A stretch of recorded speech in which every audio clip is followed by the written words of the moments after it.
I've got nothing. Let's just get this episode over with. Oh look, they had the fucking balls to actually call this the Season 3 finale. Won't that confuse all those newcomers, Telltale? Or did you realize that the experiment finally failed and decided to cut the shit? You know the drill. It opens up with a Javi flashback. This one involves Javi, David, and their father playing dominoes, with Javi and him losing to David, and David acting like a complete dick for no reason. Kicked out of baseball. Can't play dominoes.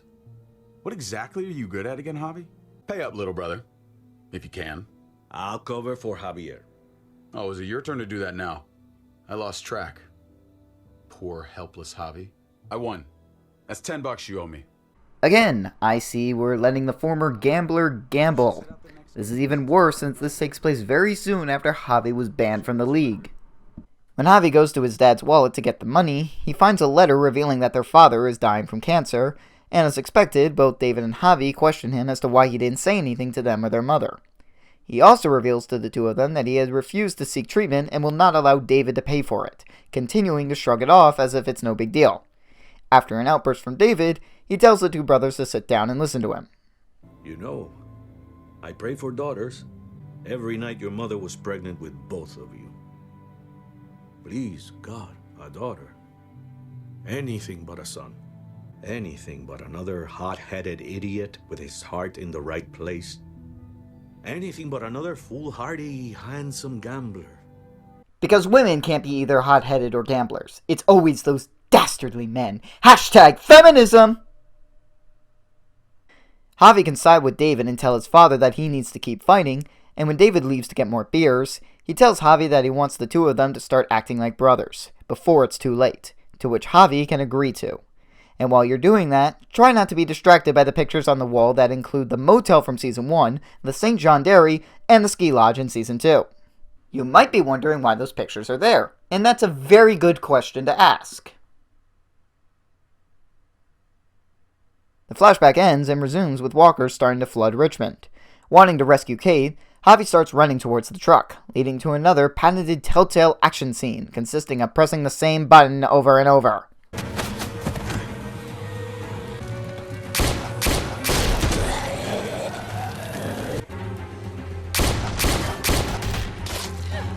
He finally makes it to the truck, but finds it empty.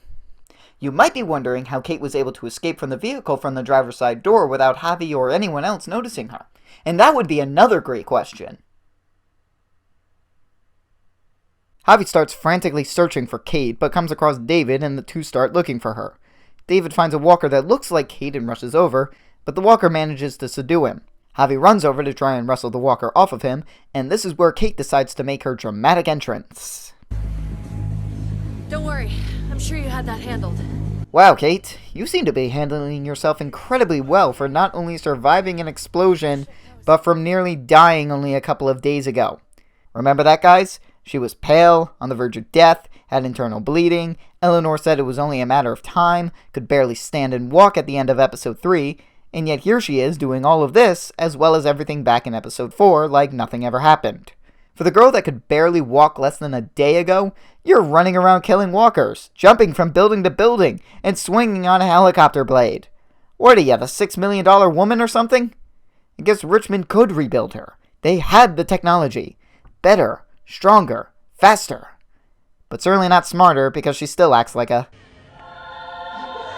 Dumbass! The three of them find Clem and Gabe, even though the last episode had Gabe running off to join his father as he went after Pip and Patalopsicopoulos, but I guess continuity takes a backseat to character shipping with this game. The group makes their way inside the apartment building and barricade the door, but all of a sudden, Gabe hates David, citing what he did to Wayne Fire in the previous episode. Whoa, could this be Gabe actually beginning to turn on his father? To realize that he's not the man that he thought he was, and that he should stop trying to be the spitting image of him? Nah, they'll probably just do a huge retcon later.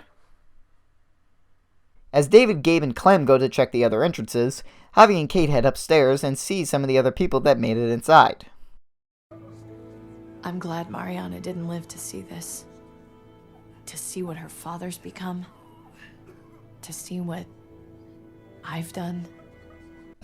Kate, what exactly is it that you have done, other than try to cheat on David with Javi? You haven't really done that much on account of your injury that left you hospitalized for 2 whole episodes, and most of episode 4 was spent with you hiding out in the apartment. All you've done is drive the vehicle and crash it, and the crash wasn't even your fault. As much as I hate Kate, none of what just happened was her fault, so her putting the blame on herself is very much unwarranted and confusing. But don't worry, prepare to be even more confused because Kate actually goes ahead and says this. I can't leave until I make this right. All of this. What the fuck?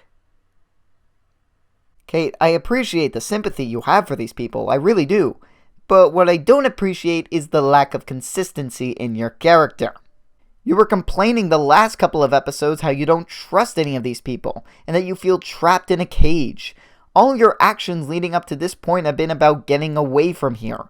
Now, after a quick walk through a hallway, you want to help the people you haven't cared for and have blamed for Mari's death the entire series. Your motivations have completely changed. You did a huge 180 in a matter of seconds.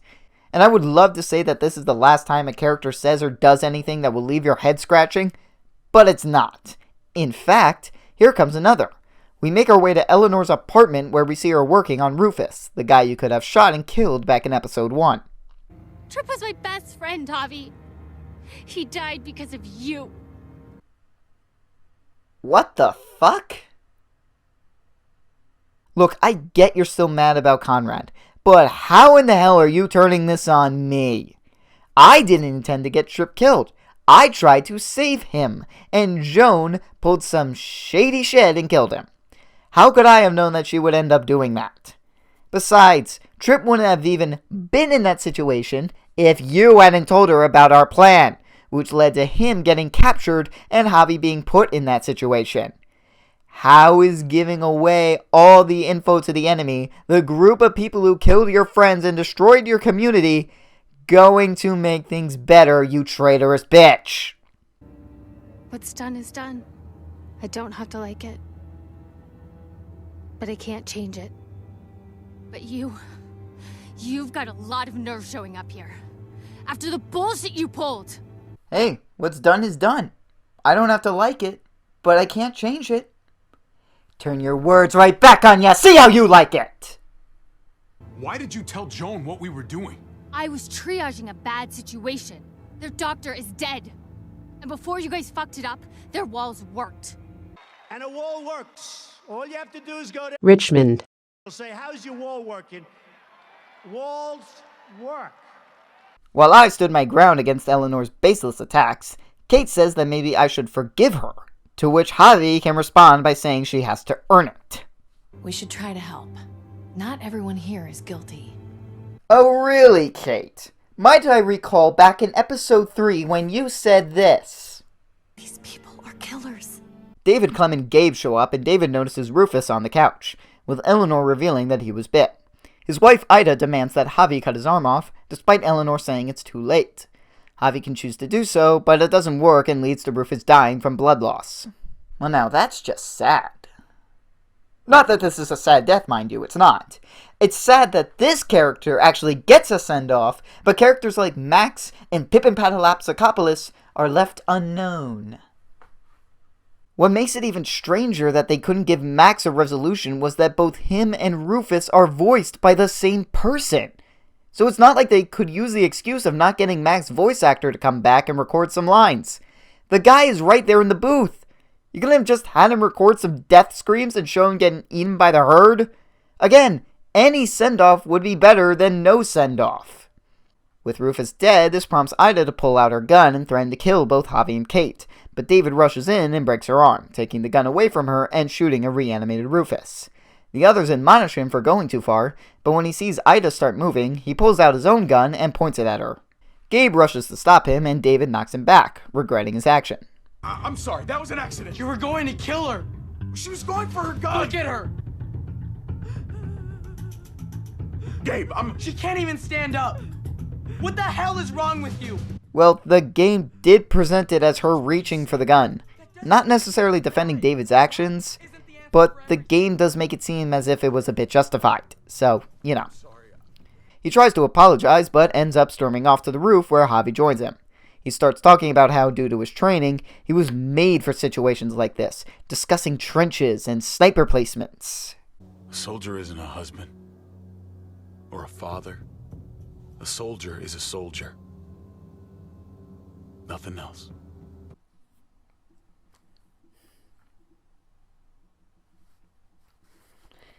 Okay, look. I have talked about how much I don't like this game, how much of it angers me, but understand that a lot of it is for entertainment. It's exaggerated for the sake of entertainment. Some of it is. This right here is one of the moments that legitimately infuriates me. First off, let's start with the most obvious. That David's entire character just drastically went from, I'll do anything for my family, to, as a soldier, it's impossible for me to be a father or a husband. He's essentially been, throughout this game, a Cuban Kenny, just without the complexity, depth, and sympathetic traits. Now, much like Kate, he does an entire 180 and starts talking about how soldiers aren't meant to be family men. They're not built or made to be as such. And then the entire climax of this episode is set up by David trying to put his family first. And his entire motivation up to this point was trying to keep his family safe. I'm trying to protect you, Gabe. I lost you once. I won't let it happen again. However, the most egregious sin that this scene commits, and it's the one that made me realize that this game is irredeemable, that there is no saving grace, that this is beyond saving. It's beyond all shred of a doubt. It's gone. There's no redemption. It is the bastardization and mischaracterization of soldiers. All men and women who serve in the military. Now, I just want to say this right now, so to get it off, to address it. There are bad people that have served and are serving in the military. I'm not denying that. That's common sense. However, that's a few bad eggs. That does not speak for the grand majority of all soldiers. Not all soldiers are these bloodthirsty, soulless killing machines that have been molded and brainwashed into doing the bidding of their higher-ups. But yet, through the actions and words of David, you are painting every single soldier that has served and is serving into this group. How dare you? How fucking dare you do that? Let me tell you something, Adam, you talentless hack. Not all soldiers are like this, but you are doing so. You're painting them all as this. That they are, as Metallica says, bred to kill, not to care, do just as we say. That all they see in their daily lives are this battlefield, this war zone, and they crave this war. They crave the battle, the fun of it. That they enjoy it. That is so off the mark. That is so insulting to soldiers. But yet here you are lumping them all together. If you want to paint David individually as like that, if you want to paint David himself as like that, fine. But don't do it under the guise that that's because he was trained to do so. Don't do that under the guise that he has been shaped and morphed into this horrible person because he's a soldier. That all soldiers are terrible husbands, abusive fathers, that they are incapable of living this daily life. Because that is so far off the mark. Let me tell you something, you piece of shit. I have had family members serve in the military. Most notably, my cousin has served in the military. He served in Iraq from 2002 to 2008. And I don't give a flying fuck what you may think about Iraq. I don't give a flying fuck what you may think about our purpose in being there. I don't give a flying fuck what you may think on the War on Terror, on George W. Bush, or anyone involved in that time. Your opinion means shit to me. But that's not the point of this. The point of this is that he served honorably for all that time. Served 5 years in Iraq, the year prior. He certainly doesn't have this pessimistic outlook on the world. He certainly doesn't view himself as this soulless killing machine. He doesn't view himself like David. In fact, I think if he saw this treatment, if he saw this representation, he'd kick your ass. He's one of the most loyal, trustworthy, caring, and compassionate people that you will ever meet. But first and foremost, is not that he's a soldier, or he was a soldier. He is now a police officer serving in Austin, but that's not what he views himself as. What he views himself as is a father. He's the father of 2 amazing children. What he views himself as, first and foremost, is a husband. He is a loving husband. He has an amazing wife. They are happily married. No problems. His wife's not going around cheating on his brother. And yet here you are saying him and every soldier is like David. Like I said, if you want to paint David himself as this violent monster, fine. Don't do it under the guise of his training. Don't do it under the guise of being a soldier. Don't. Plain and simple. Because this is disgusting. It is fucking disgusting what you are doing. I remember playing this when it came out back in May. I think it was May 2017. I remember seeing this scene, playing it, and I hated it right off the bat. And that was only my initial thoughts. It was afterwards, when I thought about it more, that I realized this scene is truly god-awful. And I didn't say anything at the time. I should have said something at the time. Because if I'm being honest, that was a moment that I said, or I was thinking, this is it. I'm done.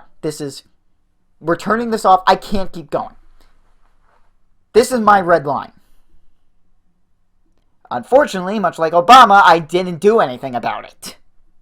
Instead, it crossed it, and I just sat there and I didn't do anything. It was because I had invested so much time. 4.5 episodes at that point. 4.5 episodes of sitting through a bunch of crap, and it ultimately leads me to the biggest pile of crap. I wanted to stop. I wanted to stop playing right there. In fact, when I was doing this review, and I was going through this entire game again, I dreaded this scene. I almost didn't want to do it because it meant I would have to come up to this scene. But I did it anyway, and honestly, I kind of still regret it. I wonder if it was worth it. Probably not. But that's beside the point. I wanted to stop playing as soon as I saw this, because it's just that bad. And I didn't speak out on it, I didn't say anything, and I should have. And I regret not doing that. I had invested so much time, I just couldn't stop. And I should have. The way you paint them all soldiers, through David, it's one of the most vile things I have seen put in a game. I've seen other forms of medium that have disgraced soldiers, that have attacked soldiers, that have attacked police officers. I've seen it all. I didn't think it would come from a company that I have so much respect for, that has continued to pump out great game after great game, for the most part, with a few minor exceptions. I didn't think it would come from you guys.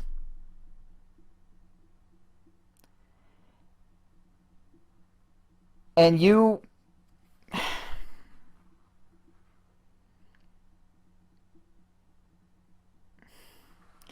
I can't wait for this to be over so that I never have to think about this god-awful game again. I honestly can't. This game, I will never go back and play it.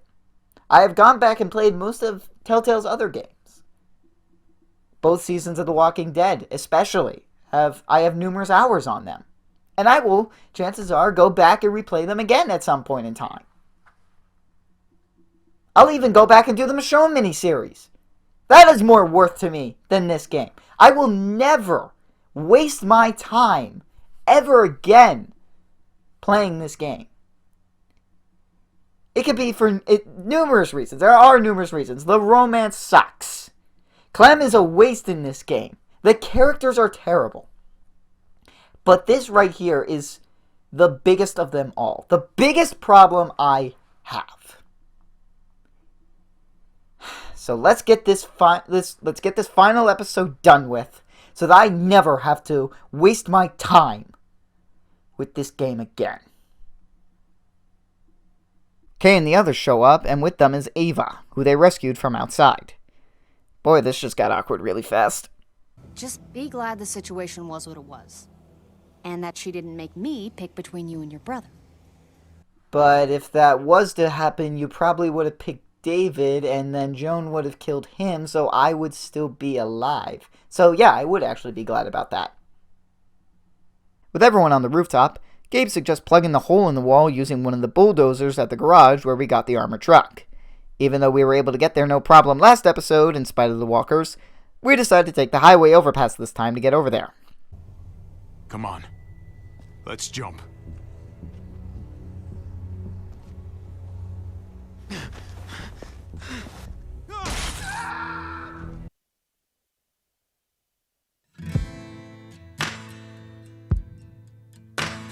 Okay, it doesn't actually end there.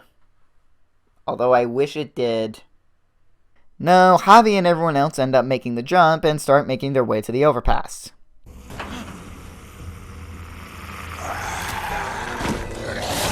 No, not Fanny Pack Guy. He was my favorite character in this game. I'll never forget you, Fanny Pack Guy. You were the Frank of A New Frontier.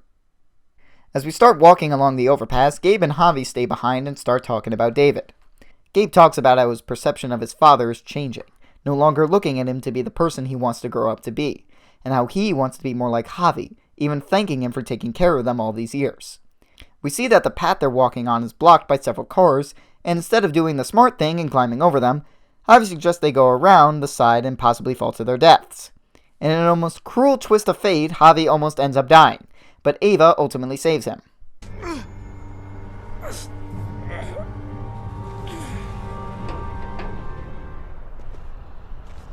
You've got to be more careful. Oh, fuck! Ah! Holy shit! Oh my god!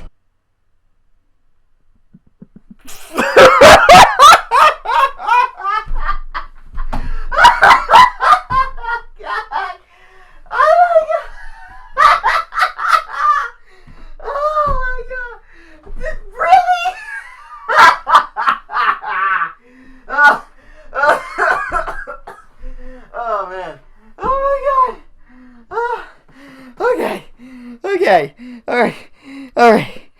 That might just be the stupidest death in the entirety of Telltale's The Walking Dead. And remember, this is a series that has had people die forgotten in a sewer, trapped in a fence, and out of character suicides. But this, without a shred of a doubt, with no question in my mind, takes the cake.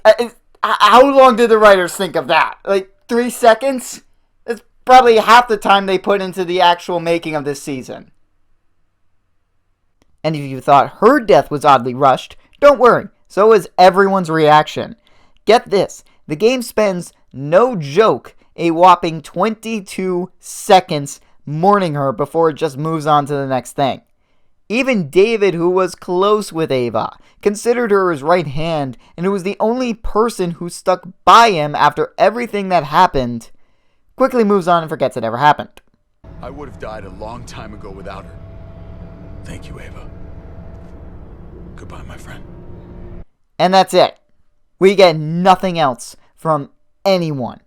In the alternate version with Tripp, while he doesn't die here, he does ultimately get axed off a few minutes later in a similar pathetic fashion. Telltale, if the characters in the game can't bring themselves to care when someone dies, why should we? The group comes across another obstacle, a downed helicopter that has created a huge gap impossible to jump across. Javi suggests using the helicopter blades to swing across from one side to the other, and Gabe volunteers to go first. Get a long run up, but not too long. If you take too many quick steps, you'll propel yourself upward instead of out. Same with your jump.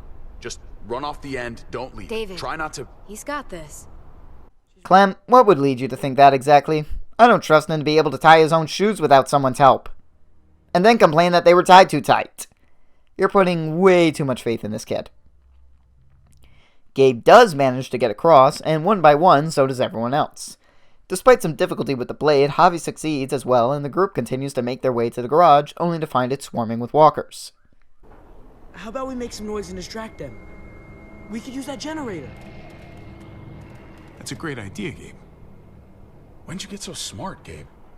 The same time his relationship with Clementine started making sense. So never. With a plan on how to distract the walkers, Clem suggests one of them cover themselves in walker guts to sneak through the herd and turn on the generator. However, despite the fact that it was her idea, and that she has done this before and has more experience, Javi ends up being the one to do it. Because God forbid we play as Clem in the present day. So Javi goes down, kills a walker, manages to cover himself in blood and guts, even though the walker had no blood to give. Seriously, oh my god, there's no blood, everything's just fucking gray. And makes his way over to the generator. He successfully turns it on, distracting the walkers, and the group makes their way down. While Kate is still set on going back to Richmond and saving everyone, it's now David's time to do a complete heel turn and suggest they all get in one of the trucks and leave, abandoning all the people in Richmond. Absolutely not. Everyone in Richmond will die without us. They don't matter, Javi. Don't you get that? David, I thought you lived for moments like this. You thrive in these types of situations. That soldiers can't be fathers and are only soldiers. You've been the one trying to make Richmond a better place, trying to expose Joan for what she did. And now you're saying family is important again? And want to leave everyone there to rot? David says they don't matter and Kate says we need to save them, when 2 episodes ago, Kate said they were all killers and David got himself arrested trying to do the right thing for Richmond. Do you see why I hate this episode? These characters constantly flip-flop motivations, most of the time for no reason, and when there is a reason, it's flimsy at best. I'm beginning to think that all of these characters have multiple personality disorder, and whichever personality is dependent on what the plot demands. Hopefully Gabe can be the one to try and reason with David and convince him to go back and save Richmond. I'll go with you, Dad. Gabe! What the fuck? Did we not just have a bunch of scenes in this episode of him finally starting to see David for what he truly is? Him start to turn on his father and him talk about how he wants to be more like Javi instead? Now, and again, with no real reason to explain this sudden change in character, he decides to follow his dad again. This isn't determined by previous choices. This happens regardless of what you do throughout the game. And if that's the case, then why did they have any of those previous scenes of Gabe turning on David? You're actually starting to develop Gabe's character, actually see him break the perception he had of his father. And this could lead him to finally starting to become a more rational, level-headed, and capable survivor. And now you're just throwing it all away and contradicting everything you were doing with his character up until now. The only thing I can honestly think of that led him to make this choice was this. When'd you get so smart, Gabe? Was this supposed to be the thing that brought Gabe back over to David's side? Because if it was, you could have made it a bit more obvious. Gabe flips on a dime, David flips on a dime, Eleanor flips on a dime. God, can any of these characters start making sense? How about you, Kate? You want to be the one? Order. How fucking dare you? What will it take, David? What will it take to show you that you do not get to do that? We are not your soldiers. Run away home. Be a deserter. I am done with you. Yes! Finally! Thank goodness, someone who finally does something worthwhile and sensical. I can't believe I ever loved either of you. What the fuck? What the? What the? What? Why would you fucking do that? Here and now of all places? Remember earlier how I speculated that the only reason why Kate did any of this was to sow discord between the two? Well, now I have definitive proof that's what she was doing. If you rejected her, she blurts out how she couldn't believe she loved Javi, and if you said you want to be with her, she goes right up to Javi and kisses him. What? Did you not expect the prone to anger and hot-headed David to react badly to that? And I love how she acts like me not reciprocating her feelings is my fault. I'm sorry that I don't have feelings for a self-absorbed, backstabbing floozy like yourself. Blood is worthless to you, just like I am to you. Oh really, David? Let's recap then, because all throughout this game I have been nothing but supportive of you. Who's the one that took care of your kids for 4 years and never abandoned them? That was me. Who got Kate to Richmond as she was dying? That was me. Who were you just praising in episode 3, 2 days ago in this story, for finally stepping up for family? That was me. Who stuck to your plan and went to the church when you decided to confront Pippin Patalopsicopoulos? That was me. Who was the one telling you not to rejoin the army and to put your kids and family first? That was me. Who said they would look out for Kate if you decided to cowardly rejoin the army to avoid the problems in your marriage? That was me. Who stood by you and said you could change? That was me.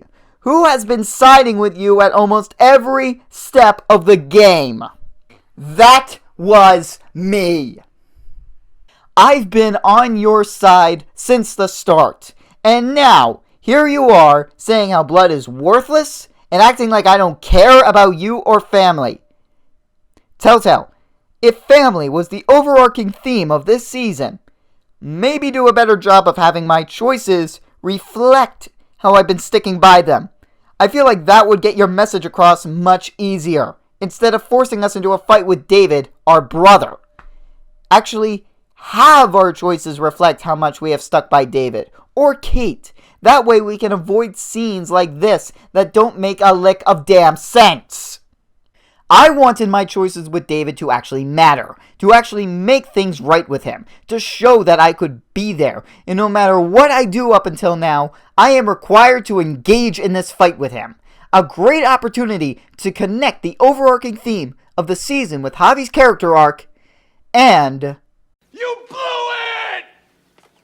So anyway, Kate's actions leads to an unavoidable fight with David, where you can either choose to fight back, or obey your father's wishes and not fight him. I chose not to fight David, and this leads to him kicking the crap out of me, making a lot of noise in the process. Boy, it sure is nice for those walkers to give us some space and let us have this climactic fight with my brother and hash out our problems. That's really considerate of them, really. Dad, no! Ouch! That's gotta hurt. Can I see it again? And again? And again? And again? Ah. Pain and suffering. Don't judge me. Clem ends the fight by pointing her gun at David and then shooting the one walker who actually heard all of the noise. But now the shot draws the others to them. Most of them run back inside, but David and Gabe hop in the truck and drive away. Kate wants to use the bulldozer and head back to Richmond, to which Clem agrees to head back with her. Her decision comes as a result of the choices you make as Clem during her flashbacks in previous episodes. I chose to reject Ava's original offer to join the New Frontier, I gave AJ the injection, and I spat in David's face. As a result, Clem will always go with Kate back to Richmond. While it does seem odd, I will admit that this is a nice way to tie in the choices we made as Clementine. A bit half-assed, yeah. But again, good to see some impact actually come from them. Good to see they can make some choices matter in this game. Javi can decide to join Clem and Kate to go save Richmond instead of heading after Gabe and David. And I will admit the idea of Clem, Kate, and Javi riding into town on a bulldozer to clear walkers is pretty badass. Too bad Telltale's gameplay will probably ruin it.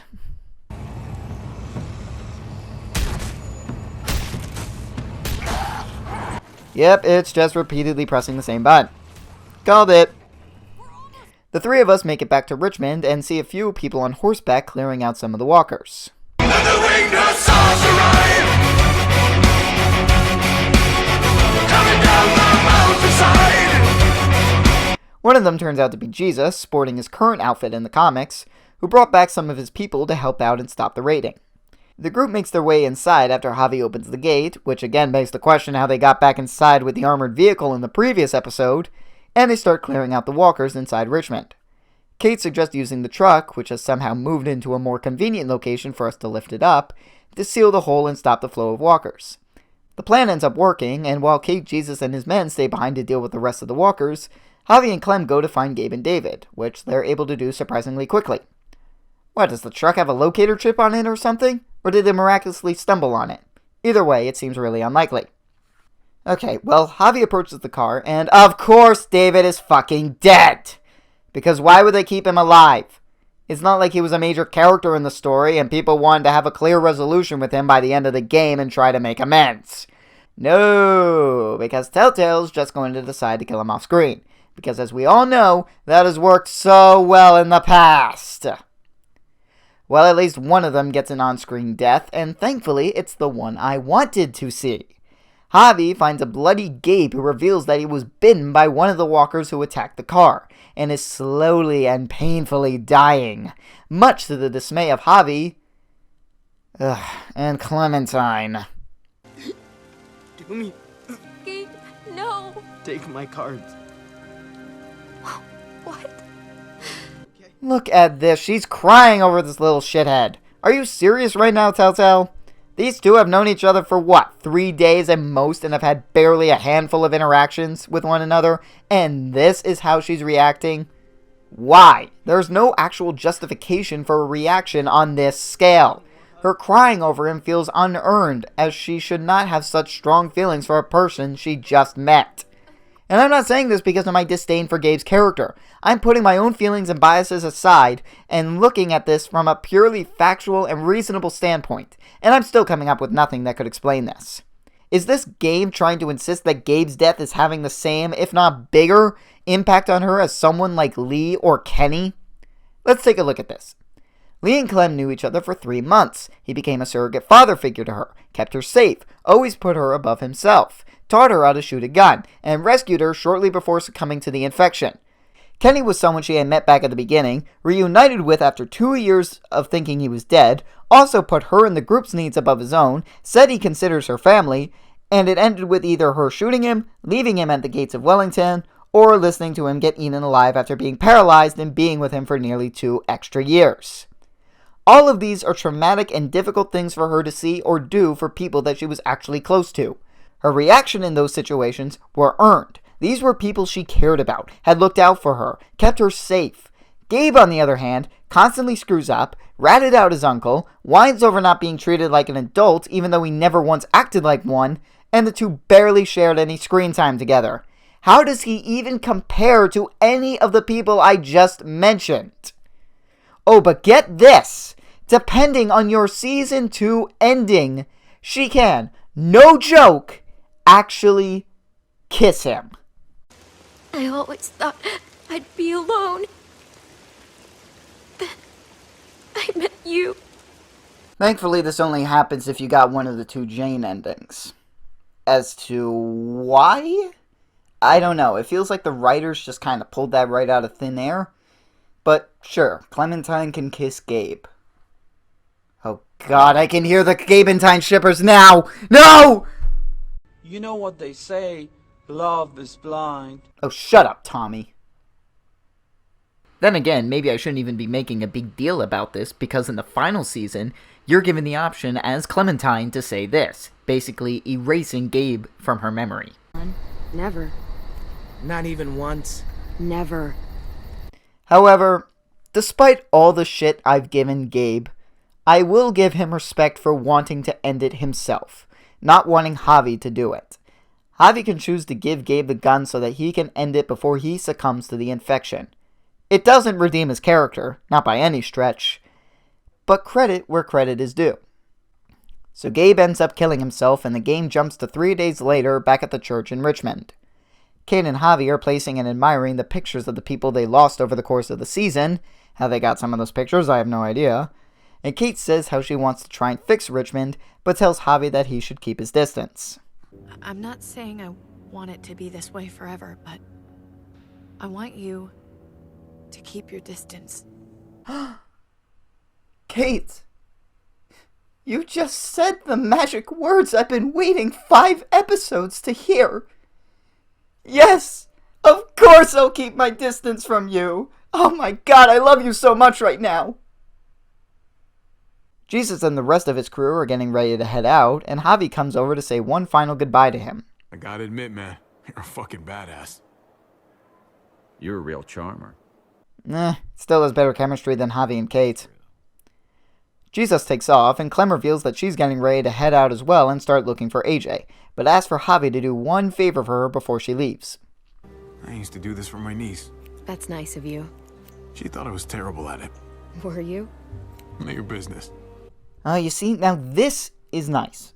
In Season 1, I told Clem as Lee to keep that hair short. And now she's having Javi cut it for her. This is actually a touching moment. It really shows how much she still admires and values everything Lee taught her, and how close her and Javi have gotten thanks to their time. No! No! No! No! All of the no! No to everything about this fucking... What the hell is that crap? Oh my fucking god, no! Just so much no! There is so much wrong with this fucking...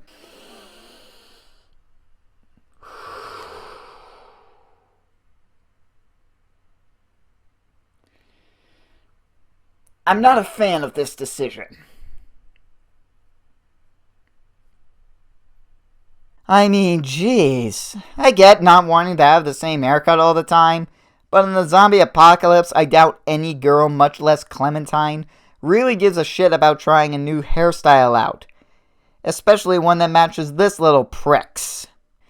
Also, it's probably unpractical to have a haircut that blocks one of your eyes.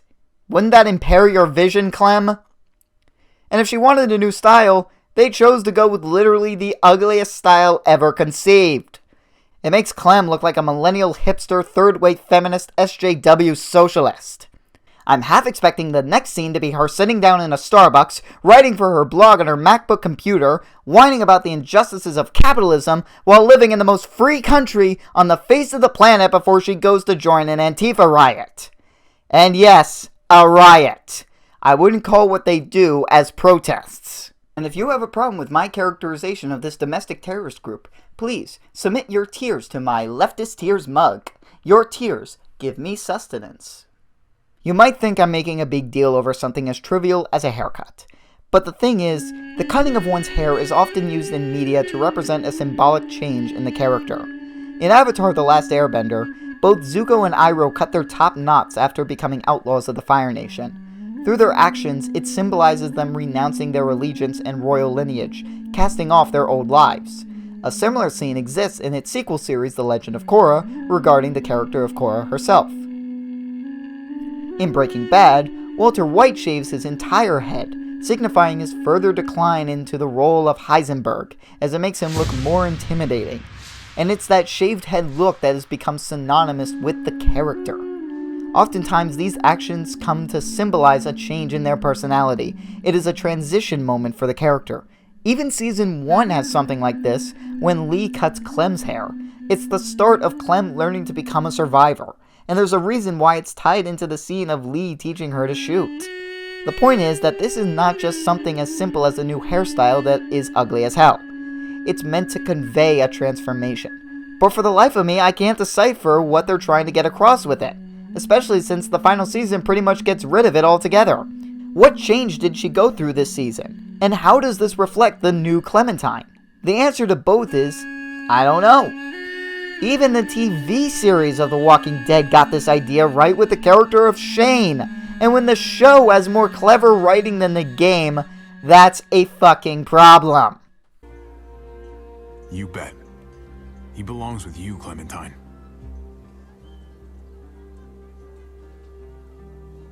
Bring him back. Well, judging off of what Telltale has said about the final season, I guess Clem chose to ignore this and decides to just take care of AJ on her own. She and AJ have been on their own for years now, and they've confirmed that the Garcias will not be appearing in the final season, making pretty much everything we've done here entirely pointless. See, even the final season developers want to erase the existence of this game from memory. That should really tell you something. They also did away with this ugly jacket and gave her a badass looking denim jacket. Now all we have to do is get some heavy metal patches for it, and your transformation into a metalhead will be complete. I'm serious, Telltale. If you include a scene of Clementine rocking out to Metallica in the final season, I will instantly declare it the best game that you have ever made. Hands down, no question. Better than Tales from the Borderlands, better than Walking Dead Season 1, better than The Wolf Among Us. The final season will be the best season if you just have a simple scene. Clementine, it just has to be 5 seconds long. Clementine listening to Metallica, Master of Puppets, 1. I'll even accept Enter Sandman, even though it's overplayed and overrated. I will gladly accept it. As Javi and Kate wave goodbye, the newly minted emo tomboy Clementine goes off to find and reunite with AJ. No doubt it's time to close the season playing as Clem one final time as she goes to this ranch to go get...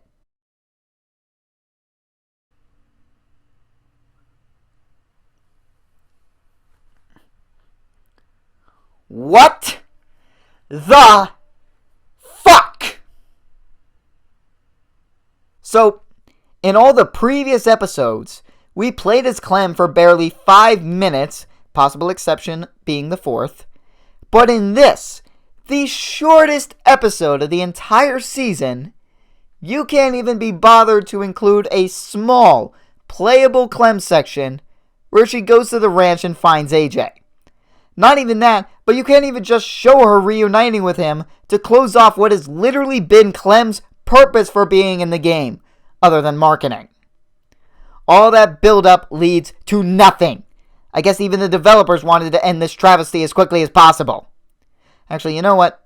I want to be fair here. Maybe they're saving something like this for the final season. That will start it off with Clementine reuniting with AJ at this ranch, and it will be an emotional yet happy scene to kick off the season.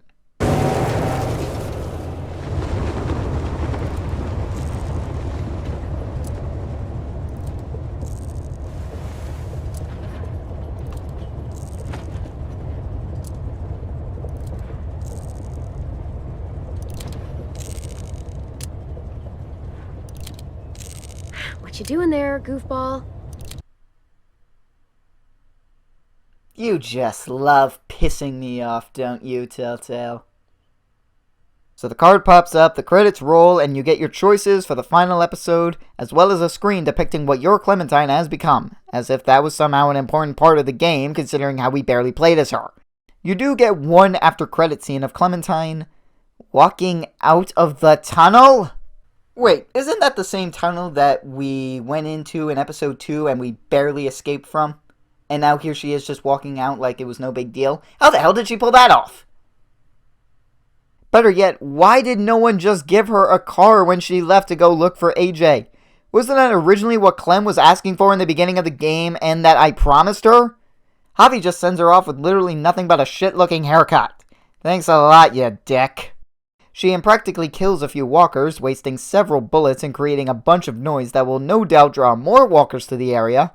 And one more card pops up saying that Clementine's story will continue. But after this, can we even trust Telltale or this team to continue Clementine's story? Because let's be honest, this season was god-awful! With the exception being Thicker Than Water, the episodes that came before were bad. But those are masterpieces compared to this train wreck. From the Gallows is easily the worst episode in the entirety of Telltale's The Walking Dead, and possibly one of the worst Telltale episodes ever made. For all the crap I have given amid the ruins and around every corner, those episodes did have some redeeming qualities. From the Gallows barely has any. I will admit that this episode does have some good choice impacts, but then it also has moments where our choices don't end up mattering in the slightest. All logic is thrown out the window as characters randomly and nonsensically change motivations. In terms of telling a good story and having at the least halfway decent writing, it doesn't just fall flat on its face, it does the flop when it comes to these aspects. Numerous plot points are left unanswered or open, the ones that aren't were poorly resolved, the emotional moments come off as hilarious or unearned, and once again, the pacing is the biggest weakness. Everything in this episode comes off as rushed. It's like they're racing to the finish line without stopping to take any sort of break. The biggest sin in the episode is David. He contradicts himself throughout. I'm gonna keep you alive. keep all of us alive. I'm gonna fucking kill you! A soldier isn't a husband. Or a father. You're not taking my family from me! This is not over, Joe. I have friends here. Allies. They don't matter, Javi. Don't you get that? A soldier is a soldier. Nothing else. We're going home, Kate. Back to the last place we were a family. This isn't the making of a complex character. This is an infuriating character, because every change he goes through makes no sense. One second he's talking about how much he cares about Javi, then just starts shitting on him for no reason. Overall, this is the shit-covered cherry on top of the shit-covered cake known as The Walking Dead: A New Frontier. For those of you who know me, you know I often rag a lot on Life is Strange. Hell, I've done it in previous videos. The praise it gets baffles me. I think it's one of the worst and most overrated games that has ever been made, or at the very least that has come out of the 21st century. That being said, and I can't believe I'm saying this, that game in no way pissed me off as much as this game did. A New Frontier pissed me off far more. At least with Life is Strange, while some of the dialogue and characters are extremely cringe-inducing, I can't help but look back and just laugh my ass off at most of that stuff, even though that's clearly not what the creators were going for. I can't help it. The emotional or serious moments oftentimes are the stupidest things in the game, almost to the point where it's so bad it's good. If I had to compare Life is Strange to anything, I'd say it's like The Room. There's just some unintentional hilarity to it brought on by the uncanny dialogue, poorly written characters, and nonsensical story. A New Frontier, meanwhile, is so bad it's infuriating, to the point where even thinking about its existence hurts. Some of this is brought on thanks to the attachment I have to this series, where no such attachment exists with Life is Strange, but a lot of it is because so many of the problems with this season can very easily be solved if a little more time was put into them, and if the studio execs gave even a little ounce of a damn. Kevin Brunner's influence and managerial philosophy surely didn't help things, and while he left, clearly the impact he left behind was still being felt. If Life is Strange is The Room, then A New Frontier is Shyamalan's The Last Airbender, something I wish didn't exist and is an insult to the series it's a part of. And with that, The Walking Dead: A New Frontier is finally over. And let me tell you, I cannot be more happy that I never have to go back and play this game ever again. Alright, so the original closing monologue that I did for this episode was written and recorded before the release of the final season. So obviously that doesn't really apply anymore, so I've gone ahead, rewritten, and re-recorded it. As if that wasn't totally obvious, because I'm in a completely different location. I know continuity, blah blah blah. I made that joke already in my episode 4 review. Anyway, here is the new closing monologue that I have written. A New Frontier did a lot of damage to not only the Walking Dead series, but Telltale as a whole as a result of widespread and well-documented behind-the-scenes incompetence, along with the fan backlash and negativity surrounding it. So when Telltale announced a new season was in the works less than a couple of months after A New Frontier ended, and that it was slated for a 2018 release, many fans were rightly worried. After all, A New Frontier took over 2 years to work on, and we all saw how that turned out. The wait for this next season ended up being a total of 15 months. Telltale also announced that this would be the final season of Clementine's journey. Much like others, I was very skeptical at first and worried, considering how many of the same people who worked on A New Frontier would also be working on the final season. Many also decried the focus that would be put on AJ, citing him to be a worthless plot device that Telltale never spent any time developing, and that the relationship between him and Clem would be too similar to Clem and Lee's relationship, blatantly ripping off their own game. Another worry was the setting and the other characters. It was revealed that the game would take place at a boarding school run by children and teenagers, and after playing a game with just one hormonal teenage boy, I can see why some were wary going in regarding this aspect. With how much crap I was giving A New Frontier, you might think I was in the same train as some of them. But in all honesty, despite my ill feelings towards A New Frontier, I was still very optimistic about the final season, and I had legitimate reasons for being so. One of the first things they announced was that we would solely be playing as Clementine again. She's not being shoehorned into a story that she has no part being in. And while others expressed concern over the role of AJ, I definitely thought that angle had a lot of potential. To now put Clem in the role of protector and guardian would be interesting to see. Yes, it runs the risk of relying too heavily on ideas from the first season, but it still leaves open room for new ideas and ways to take the story. And in regards to the setting and characters, I adored the concept despite being a huge critic of Gabe and his character. I thought it had a lot of promise. It sounded like a cross between The Walking Dead and The Lord of the Flies. The story potential for something like that knows no bounds. In the lead up to the final season, Telltale was very open about the making of the game, promising a more return to form with this final season than what we got in A New Frontier. But many were still skeptical considering how they thought A New Frontier would fix the complaints of Season 2, but only made them worse. To convince fans of this, they brought back Season 1 narrative consultant and Around Every Corner writer Gary Whitta to assist in the making of the final season. They also implied that they were making a game for the fans, one that would reward them for their loyalty. No longer was the emphasis on newcomers, but delivering a satisfying ending for not only Clementine's character, but the fans who had become so invested in Clem's journey over the course of 6 years. I remember going on the forums and seeing posts by Telltale staff asking what fans loved and enjoyed the most from previous seasons, and what they would want to see incorporated in the final season. No such thing existed when it came to A New Frontier, and it's not like people didn't complain about how Season 2 was a drop in quality from Season 1.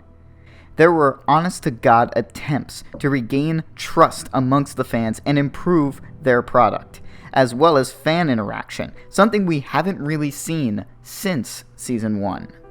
Telltale also discussed and showed off new gameplay mechanics and other innovations in the lead up to the game's release, one of which was a new over-the-shoulder camera system, making the environments feel more interactive. The new graphic overhaul makes this the best looking season of The Walking Dead yet, certainly better than A New Frontier.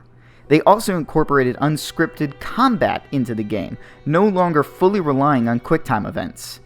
Information was also given out regarding the supporting cast, and from the info that was given, I already knew more about characters like Marlon and Lewis than I did for characters like Joan, Clint, Tripp, and Eleanor, despite playing an entire season with them in it. But that's all stuff that was shown and talked about before the release of the final season. Telltale also hyped up A New Frontier in a very similar fashion. Example: this episode is so big we had to split it into 2 parts. How did the first episode of the final season actually turn out? The answer is pretty amazing. Unlike A New Frontier, which was sold on several lies from the beginning, the first episode delivered on pretty much everything Telltale was hinting at in regards to the final season. Done Running, the premiere episode of the final season, had been noted as a grand return to form for the series by both fans and critics. We saw large hub areas that not only show off this great new camera, but also allow us to interact more with characters and the environment. I had not seen anything like what we got in Done Running since Season 1, and having that was one of the best parts of the game. When you talk to these characters, it seemed that each one had their own distinct personality. They aren't just some red shirts that will be used for cannon fodder later. And Telltale has continued to hint that more will be shown regarding these characters in the remaining 3 episodes. Again, the graphics look so good that some people thought Telltale had finally dumped their old engine and moved on to something else. That's right, this is still the Telltale tool, and look how this game looks. It brings back that sort of comic book style feel the first 2 seasons had, and improved on it tenfold. And while the game does feature QuickTime events, there's not an over-reliance on them here like there was in A New Frontier. The focus isn't on action anymore, it's right back where it belongs, on the characters, and that's what's going to drive the story forward. It was also nice to see Clem interact with people her own age. We spent a great deal of time with characters like Marlon, Violet, Lewis, and Asim, and while they have also matured and done what needs to be done to survive, you can still see that these are kids trying to make it by and are prone to mistakes. And I thought they captured that brilliantly, especially through the character of Marlon. While the first 2 episodes of A New Frontier barely exceeded 2 hours combined, The first episode of the final season was about 2.5 hours long. Again, another return to form, as there hadn't been an over 2-hour-long episode in this series since Season 1. Overall, the first episode of the final season delivered in almost every way, and I am pumped to see what Telltale has in store for the rest of the season. However, I will say this. Despite how incredible the first episode of the final season turned out to be, it just makes you realize how much Telltale screwed up with A New Frontier, and how disappointing the actual product really was. Then again, you didn't need the final season to realize how bad A New Frontier was. Many already thought that, and instead of bringing new people to the series, all the game did was continue to alienate the fans Telltale already had, and the ones who already held a negative view of the company just got even more reasons to criticize them. When you go onto the message boards and comment section of other websites, it's filled with a lot of people who hold a negative perception of the company. And A New Frontier did nothing to alter this view, but it did something for those who held a positive perception of the company. Not all, but certainly a good chunk. So I must ask the question, is it too late for Telltale to turn things around? While anti-Telltale sentiment has been building up prior to A New Frontier, as I mentioned back in the first video of this series, this was the straw that broke the camel's back, not only within Telltale to realize that things needed to change, but also among fans. While some of A New Frontier, as well as Season 2's harshest critics have somewhat jumped back on board after done running, and there is a newfound sense of optimism among Telltale fans that hasn't been felt in a while, the question is if it will be enough, or has the company reached the point of no return? As mentioned back in my Episode 3 review, Telltale is struggling financially, and despite recent measures by new Telltale CEO Pete Hawley that have breathed new life into the company, even if it did mean firing 20% of the total staff, some gamers are not buying it. And as you may have guessed, a large contributor to that is A New Frontier. Even someone like PewDiePie, a massive fan of the first 2 seasons, isn't totally on board with the final season after his dislike of A New Frontier. And despite how you may feel about him, he has a large audience and a huge influence in the gaming community, and if someone like him, who has been a relatively good supporter of Telltale in the past, isn't saying many good things about it, then that's certainly not good for the company's image. What is working in Telltale's favor is what they've got upcoming will help bring attention back to them. Along with 3 more episodes remaining in the final season, Telltale has an upcoming game based on the popular Netflix show Stranger Things coming out at some point in 2019. There's been speculation about a Season 3 of Batman, although nothing has been confirmed yet, but the most anticipated game, easily, is the long-awaited 2nd season of The Wolf Among Us. Regarded as Telltale's best game by some, it has been one that fans have been begging years for, and it was confirmed back when Telltale announced the final season, but has since been delayed until 2019. The reason why was to further improve certain aspects of the game and offer a more unique feeling to it. And despite all these upcoming projects, Telltale isn't racing to get these games to market. They're not putting 2 games out at once and falling into the same hole they did before. The focus is on quality, not quantity, which was also a huge contributor in Telltale's downturn. If these games do turn out to be massive successes, and the final season is certainly on track to doing so, then this could be the renaissance many have hoped for in Telltale. This is why I say that if Telltale can make it past this rough period, A New Frontier will be regarded as the turning point in the company's history. And if it doesn't, then A New Frontier will just be one of the final nails in the coffin for Telltale Games. And with that, I bring to an end my Walking Dead A New Frontier review series. Thank you all so much for watching, and thank you for your feedback. I greatly appreciate it all. And I hope to see you guys stick around for my playthrough of The Walking Dead the final season.